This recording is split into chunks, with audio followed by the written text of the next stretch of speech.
இந்த bad girl அந்த படத்தை பற்றி மற்றொரு கோணத்தில், அந்த படம் சொல்லக்கூடிய விஷயத்தை பற்றி மற்றொரு கோணத்தில் நான் சொல்கிறேன் இன்னைக்கு. அதாவது அந்த பொண்ணு பேர் கூட ரம்மி அப்படின்னு சொல்கிறாங்க. குடிக்கிறா அப்படிங்கிறத ஒரு பெரிய விஷயமாட்டு. அட கடவுளே. சரி, அடல்ட்ஸ் ஆகாதவங்க குடிக்கிறாங்க அப்படின்னா அது அண்டர் ஏஜ் ட்ரிங்கிங் அப்படின்னு நம்ம சொல்கிறோம். 2018 தமிழகத்தில் முதல் சிறார் போதை மறுவாழ்வு மையம் வந்தாச்சு. அப்போ எவ்வளோ மோசமான ஒரு சூழ்நிலையில் நம்ம வாழ்ந்துட்டுருக்கோம். அங்கே அப்போவே குடிக்கிறதுக்கு காசு இல்லை அப்படின்னு சொல்லிட்டு ரோட்டில் செயின் ஸ்நாச்சிங்கில் ஈடுபட்ட பசங்க, சிறுவர்கள் கேஸ் இருக்கு.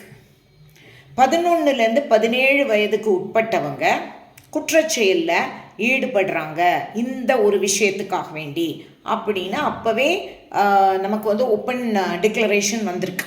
2018 ஒரு பையன்லாம் 10 முறை ஒரு நாளில் கஞ்சா புகைக்க வேண்டியிருக்கு அப்படின்னு சொல்கிறான்.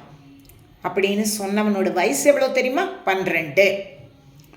இந்த மாதிரி சிறார்கள் குடிக்கிறதுக்கு, காஞ்சா வலிக்கிறதுக்கெல்லாம் சினிமா மிக முக்கியமான ஒரு காரணமாக இருக்குன்னு நம்ம எல்லாருமே குற்றம் சாட்டணும்.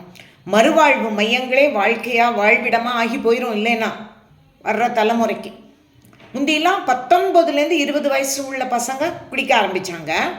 ஆனால் இப்போது கொஞ்ச நாளைக்கு முன்னாடியே, அதாவது 2017 18 13 to 14 வயது சிறுவர்கள். இது குழந்தைங்களோட நினைவாற்றலை ரொம்ப பாதிக்கும். அந்த புத்தி, கை கால் மோட்டார் ஸ்கில்ஸ்ன்னு சொல்கிறோம்ல, அந்த ஒருங்கிணைப்பு கூட இல்லாமல் போயிடும். அப்போ அந்த மாதிரி திறன்கள்லாம் இல்லைன்னா இந்த மூளையை வச்சுக்கிட்டு அவங்களுக்கு என்ன, அது மூளையில் நீடித்த குறைபாட்டை கொண்டு வந்துடும்.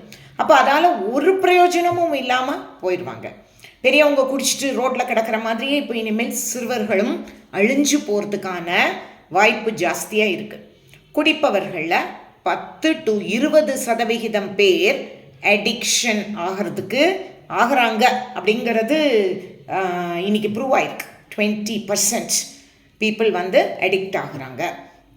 2021 ஒரு சர்வே சொல்லியிருக்கு, 9% ஆஃப் த ஸ்கூல் சில்ட்ரன் தமிழ்நாட்டில் அவங்க இன்டாக்சிகன்ஸுக்கு அடிக்ட் ஆகியிருக்காங்க அப்படின்னு சொல்லிட்டு. அப்போது பாலியல் குற்றச்சாட்டுகள் இதால் நிறைய வரும். ஆக்சிடென்ட்ஸ் ரோட்டில், இவன் குடிச்சிட்டு இவன் செத்து போகிறதுக்கானாதுன்னு அப்புறானியாக ரோட்டில் நடந்து போயிட்டுருக்கவங்களையெல்லாம் ஆக்சிடெண்ட் பண்ணுவான்.